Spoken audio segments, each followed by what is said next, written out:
Halo, saya Abe Saputra. Selamat datang di konten movie Storyline. Seorang perempuan bernama Star harus menyaksikan temannya yang bernama Khalil ditembak oleh polisi hanya karena dia memegang sisir. Star harus menghadapi tekanan dari berbagai kelompok ketika dia mencoba menyuarakan kebenaran karena menjadi saksi kunci di kasus ini. Film yang akan saya ceritakan adalah sebuah adaptasi dari novel bestseller dengan judul yang sama, yaitu The Hate You Give. Semoga cara saya bercerita bisa diambil hikmahnya dan langsung aja kita masuk ke alur ceritanya.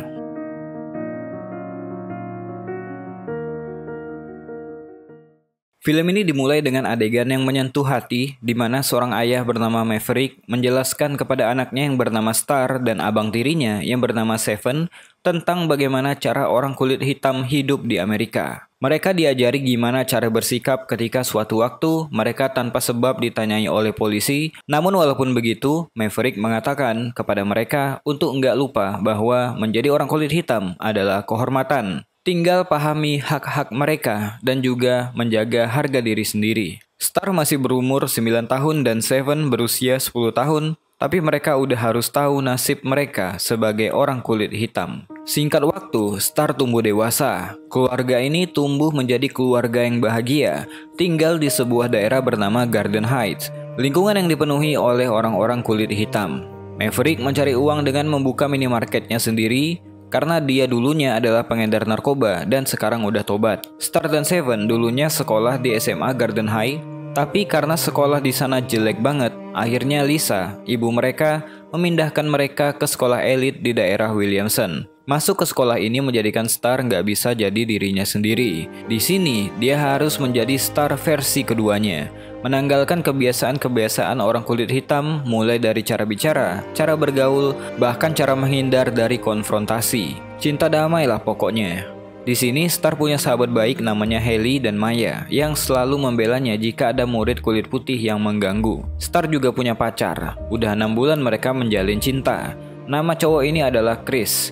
Bisa dibilang Chris adalah hal terbaik yang Star punya di sekolah ini. Tapi tetap aja, banyak murid perempuan kulit putih kaya raya yang memandang sinis dan mungkin bertanya-tanya kenapa Chris mau sama Star, perempuan kulit hitam. Ketika weekend, Star hangout bareng temannya yang bernama Kenya di sebuah pesta. Kenya adalah saudaranya Seven. Simpelnya, Kenya adalah anak dari mantan istri Maverick.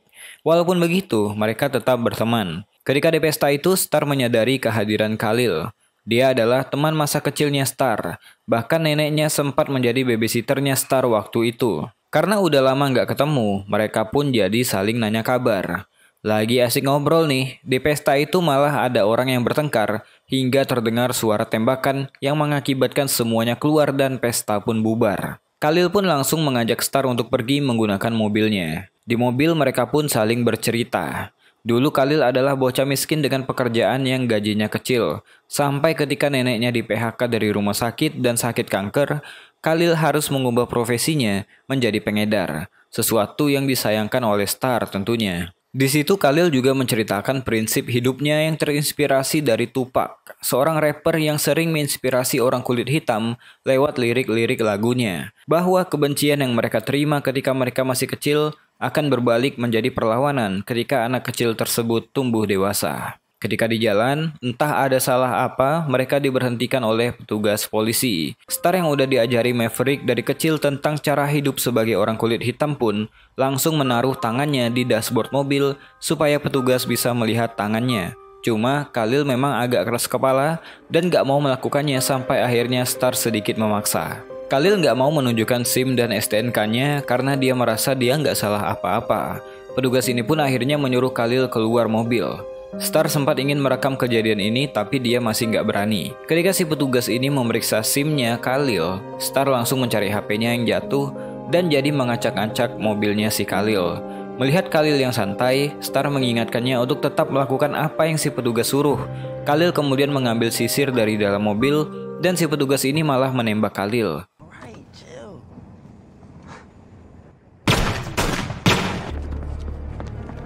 Stop right there! Stop! What did you do? Be quiet, ma'am. Dia pun kaget. Ternyata nggak ada senjata apa-apa selain sisir. Star histeris karena Khalil meninggal di tempat karena terkena beberapa tembakan dari petugas. Setelah kejadian itu, Star ditemani Lisa dan Maverick pergi ke kantor polisi. Dia ditanyai oleh detektif Gomez dan detektif Willy. Detektif ini yang harusnya menanyai kronologi kejadian, malah lebih sering bertanya tentang siapa Khalil, apa yang Khalil lakukan, apa Khalil pemakai atau tidak, dan sebagainya. Sedangkan gak ada satupun pertanyaan tentang polisi yang membunuh Khalil. Ketika itu Carlos, pamannya Star, langsung menyuruh mereka menghentikan interogasi. Carlos juga menjadi salah satu petugas kepolisian di kantor itu. Kejadian ini tentunya membuat Star trauma berat. Bagaimana enggak, dia melihat temannya sendiri dibunuh di depan matanya. Untungnya ada Maverick yang selalu mendampingi putrinya. Ketika mereka semua pergi ke rumah neneknya Khalil, semua mata tertuju pada Star. Neneknya Khalil tentu aja sangat berduka atas kepergian cucunya. Waktu itu Carlos bersama istrinya juga datang ke rumah. Carlos menyampaikan duka citanya pada si nenek. Di saat yang sama, Chris menghubungi Star tentang janji kencan mereka. Tapi Star nggak bisa menceritakan yang sebenarnya, jadi dia mengatakan bahwa dia nggak bisa datang tanpa menjelaskan alasan apapun. Ketika di luar, Maverick bertanya, gimana nasib polisi yang membunuh Khalil? Mereka terkejut karena Carlos mengatakan bahwa dia cuma dikenakan cuti berbayar. Tentu aja akan ada penyelidikan penuh terhadap kasus ini dan itu akan dilakukan oleh jaksa wilayah. Tentunya Maverick udah bisa menebak kemana arah kasus ini. Pastinya keadilan untuk Khalil kemungkinannya sangat kecil. Carlos berkata, jika Maverick nggak bisa percaya dengan sistem, setidaknya Maverick bisa percaya padanya. Ketika di sekolah terjadi pergolakan batin di diri Star. Akankah dia dianggap gadis hitam kampungan jika dia menceritakan bahwa teman kulit hitamnya dibunuh oleh polisi? Star pun kemudian memilih diam dan bersikap seperti biasa di sekolah ini. Bahkan ketika Haley bertanya, Star tetap memilih diam karena dia belum tahu respon apa yang akan dikeluarin teman-temannya. Suatu siang, Star dan Kenya pergi ke sebuah kafe. Ketika memesan makanan, mereka menonton sebuah berita yang menyiarkan tentang kematian Khalil dan fakta bahwa Khalil dibunuh oleh polisi karena dia memegang sisir pun telah tersebar di masyarakat, dan di berita itu ibunya Khalil menuntut keadilan. Kenya menyayangkan kenapa media menampilkan ibunya Khalil seperti itu. Balik lagi, mungkin karena dia adalah orang kulit hitam. Sepulangnya dari sana, Brenda menanyakan pada Star apakah dia akan memberitahu semua orang tentang kejadian yang sebenarnya. Tapi Star masih pikir-pikir lagi.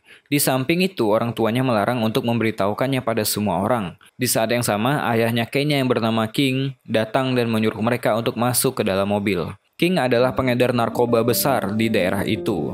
Dulu Maverick juga menjadi kaki tangannya sebelum akhirnya bertobat setelah keluar dari penjara. Di dalam mobil, King mengatakan pada Star bahwa dia tahu kejadian yang menimpa Khalil. Dia mengatakan bahwa melihat kejadian itu tentunya sangat sulit, tapi lebih sulit lagi melupakannya. King menyuruh Star untuk tetap melanjutkan hidup.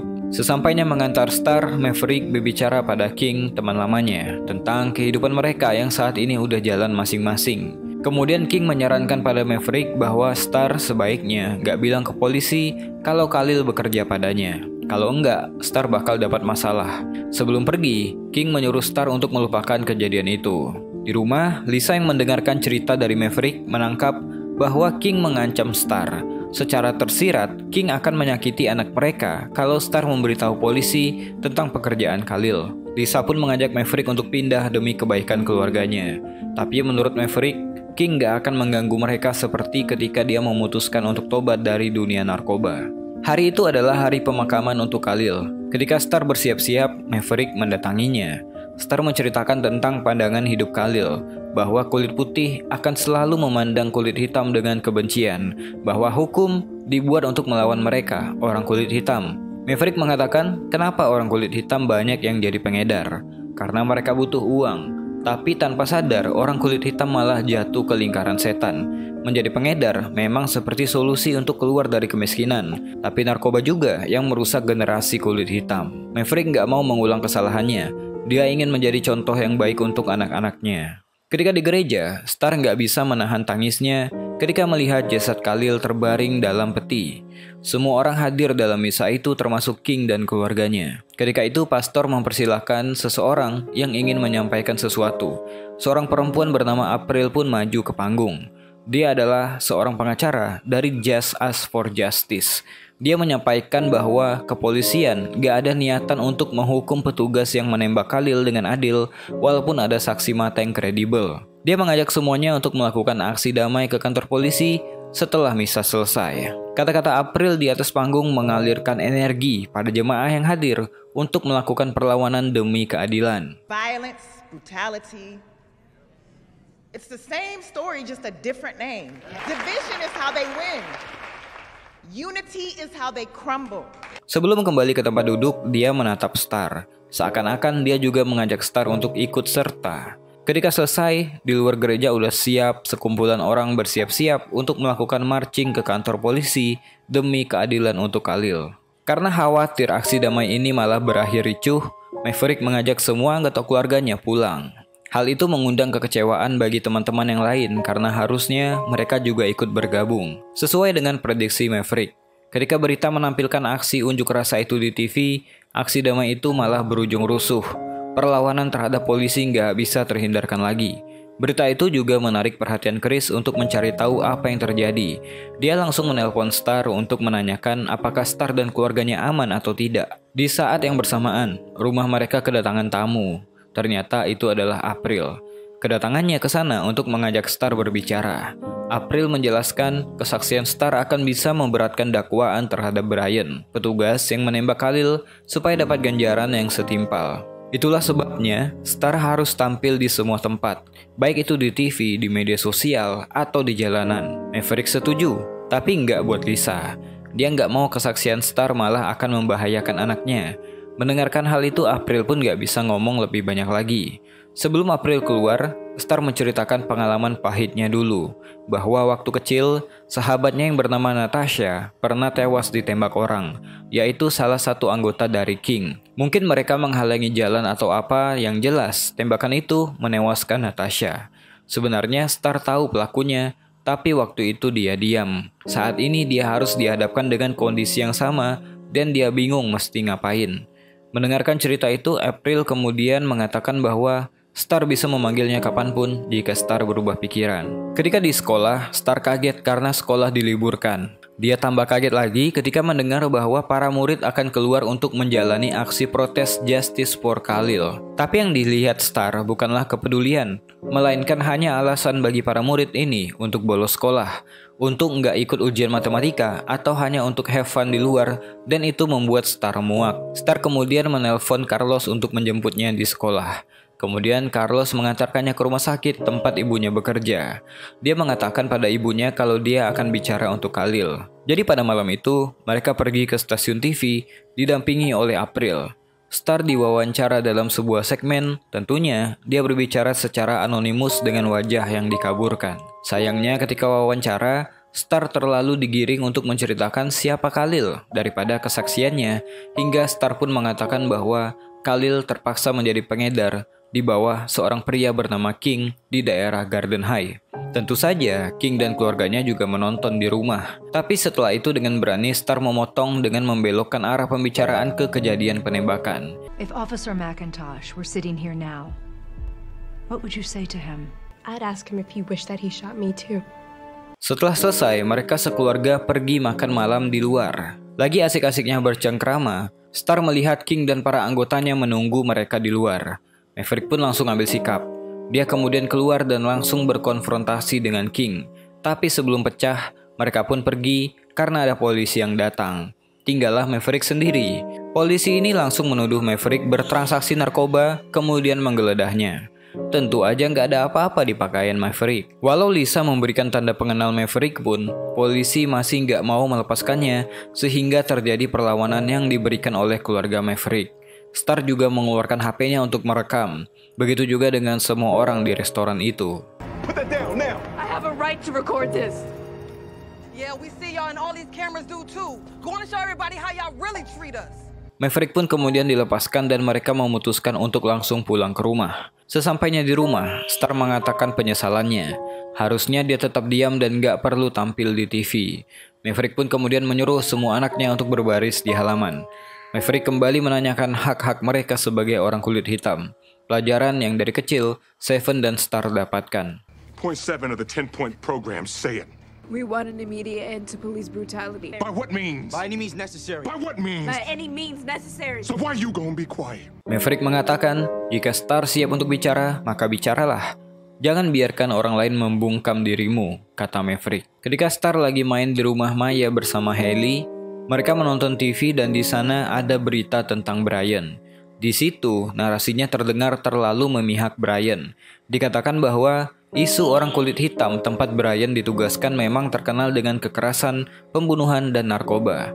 Orang tua Brian bahkan mengatakan anaknya adalah orang yang baik yang cuma menjalankan tugas.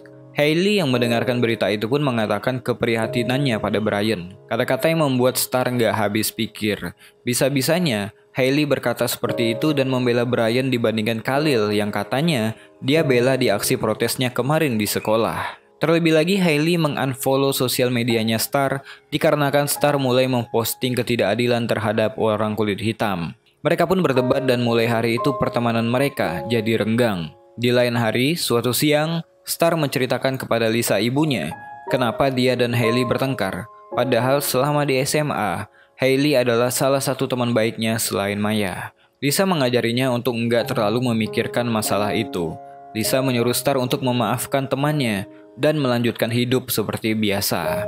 Jika sisi positifnya lebih besar dibandingkan buruknya, tetaplah berteman dengan Hailey. Tapi jika tidak, maka relakan saja, kata Lisa. Suatu malam di acara prom night, Chris menanyakan perihal wawancaranya di TV pada Star bahwa dia tahu sosok yang dikaburkan itu adalah pacarnya. Chris hanya bertanya apakah Star kenal dengan Khalil. Chris ingin berempati pada apa yang Star alami. Tapi nyatanya pengalaman Star yang harus menyaksikan dua teman kecilnya mati di hadapannya di luar apa yang Chris bisa bayangkan. Star juga mengatakan itulah alasannya kenapa ibu mereka menyekolahkan Star dan juga Seven di Williamson. Karena untuk melindungi anak-anaknya. Star juga mengatakan bahwa dia harus menjadi dua versi dirinya. Ketika di rumah dia nggak bisa menjadi anak Williamson, dan ketika di Williamson dia nggak bisa menjadi anak Garden Heights. Malam itu Chris dengan berani mengantarkan Star dan Seven pulang ke rumah untuk bertemu dengan orang tua Star. Lucunya, ketika sampai, Chris malah dianggap sebagai supir sama Maverick. Tapi beda dengan Lisa, dia ternyata udah kenal dengan Chris dan menyambutnya dengan baik. Maverick masih aja belum bisa menerima, sehingga membuat Chris nggak enakan dan lebih memilih untuk pamit pulang. Maverick sebenarnya marah karena cuma dia satu-satunya di rumah itu yang nggak tahu kalau Star punya pacar orang kulit putih. Tapi semuanya itu langsung jadi cair berkat komunikasi yang bagus antara ayah dan anak. Tiba-tiba, mereka dikagetkan dengan tembakan yang masuk ke rumah mereka. Tentu aja itu adalah orangnya King yang masih meneror Star karena interview di TV kemarin. Karena nggak aman, jadi mereka pun mengungsi ke rumah Carlos. Semua anggotanya masuk, tapi Maverick ingin kembali ke rumah itu karena dia mau membuat perhitungan dengan King. Begitu juga dengan Seven yang ikut dengan Maverick. Mereka berdua kemudian menunggu di rumah, jaga-jaga kalau King kembali karena Maverick harus melindungi keluarganya. Di pagi hari ketika sarapan, Carlos berbicara pada Star. Menurut Carlos, bagi sebagian orang kasus ini nggak dianggap sebagai kejahatan, tapi mungkin razia yang berakhir buruk. Kewaspadaan petugas yang menghentikan pengemudi di tepi jalan juga nggak bisa disalahin. Jika pengemudi itu bersikap nggak patuh dan tetap membuka pintu atau jendela, mereka mungkin meraih senjata dan petugas nggak akan ragu untuk menembak. Tapi sayang jawaban Carlos selanjutnya malah membuat Star kecewa. Karena standar operasional seperti itu, nyatanya cuma berlaku untuk orang kulit hitam. What if you were in a white neighborhood, driving a Mercedes? Would you shoot him? Or would you say put your hands up? I say put your hands up. Hari persidangan pun dimulai. Star akan bersaksi di hadapan para juri. Ya bisa ditebak, para juri mayoritas berkulit putih. Star menjalani persidangan itu dengan tenang dan menerangkan semua kesaksiannya dengan bagus. Di lain hari di sekolah, Hailey mendatangi Star. Hailey masih nggak nyadar kalau dia bertindak rasis selama ini. Hailey menganggap Star berbeda karena nggak pernah bersikap mengancam. Beda dengan Khalil yang pengedar narkoba. Mendengarkan hal itu, Star langsung mengambil sisir dari tas Hailey dan bertanya apakah ini kelihatan seperti senjata. Hailey menjawab itu kelihatan seperti senjata di tangan Khalil. Mendengarkan hal itu, Star pun berang. Huh? Huh? Does it look like a weapon? Does it look like a weapon now? Don't move! Don't move before I shoot you with it! That's what it's like! Chris pun datang dan mencoba menenangkan Star yang lagi kesal banget. Omongan Hailey tadi memang keterlaluan dan wajar, dia mendapatkan ganjarannya. Di saat yang sama, Star mendapatkan pesan dari Kenya bahwa Seven dihajar King habis-habisan. Jadi bersama Chris, Star memberanikan diri ke rumah King untuk menjemput Seven. Untungnya, King gak ada di rumah. Asa, ibunya Seven, istrinya King, yang pada waktu itu ada di rumah pun, kemudian berusaha melindungi mereka dan menyuruh mereka cepat pergi sebelum King kembali. Ketika mereka di jalan, ada banyak aksi protes menuntut keadilan untuk Khalil. Mereka marching ke balai kota mengerahkan massa karena hasil keputusan para juri mengatakan bahwa Brian gak bersalah dan gak akan ada persidangan lanjutan. Karena Brian lolos dari hukuman, Star pun memutuskan untuk ikut dalam aksi itu. Dia menyuruh Chris untuk membawa Kenya dan adiknya ke tempat aman, sedangkan Star ikut bergabung dengan para demonstran. Sebelum mencapai balai kota, mereka udah dicegat oleh para polisi dengan persenjataan lengkap. Melihat keadaan yang udah mulai naik ke puncak, Star pun memutuskan untuk berbicara di depan mereka semua. Star mengatakan kalau dialah saksi kuncinya. Star menyemangati para demonstran bahwa aksi mereka adalah benar untuk keadilan. Tapi sekencang apapun teriakan mereka, tanpa peduli apa yang mereka coba perjuangkan, polisi tetap menolak mendengar. Masyarakat yang cuma berbekal semangat tentunya akan kocar-kacir dengan polisi yang bersenjata lengkap. Massa pun dengan mudah bubar ketika ada gas air mata ditembakkan. Masyarakat dipukul mundur. Star harus membawa Seven yang terluka parah. Dengan dibantu oleh teman Maverick, mereka pun pergi ke tokonya Maverick untuk mencari susu, demi menghilangkan efek gas air mata yang membakar mata mereka. Star dan Seven kemudian ditinggalkan di sana selagi kawanan ini memanggil Maverick untuk datang ke tokonya. King yang dari jauh melihat keberadaan Star pun langsung mengambil kesempatan. Dia menyuruh orangnya untuk membakar tokonya Maverick supaya Star bisa terbunuh di sana. Untungnya ada tetangga yang melihat dan langsung mencoba membantu mereka yang lagi terjebak di dalam. Maverick, Carlos, dan Lisa pun sampai di sana dan langsung mengeluarkan mereka lewat pintu belakang. Melihat situasi itu, King langsung berniat menghajar Maverick. Tapi situasi nggak terduga pun terjadi. Maverick kehilangan pistolnya yang ternyata dipegang oleh Sekani, adiknya Star, yang menodongkan pistol ke arah King untuk membela ayahnya.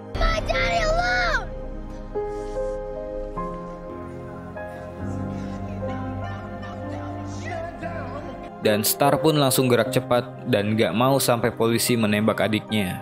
Star menyadarkan semua orang bahwa sampai kapan kejadian seperti ini harus terus berulang. Siklus harus terputus sampai di sini. How many of us have to die before y'all get it? Setelah kejadian itu, Maverick berencana membangun kembali kerusakan tokonya, sedangkan King ditangkap karena menyulut kebakaran di toko Maverick. Polisi akhirnya bisa menangkap King berkat kontribusi dari masyarakat sekitar.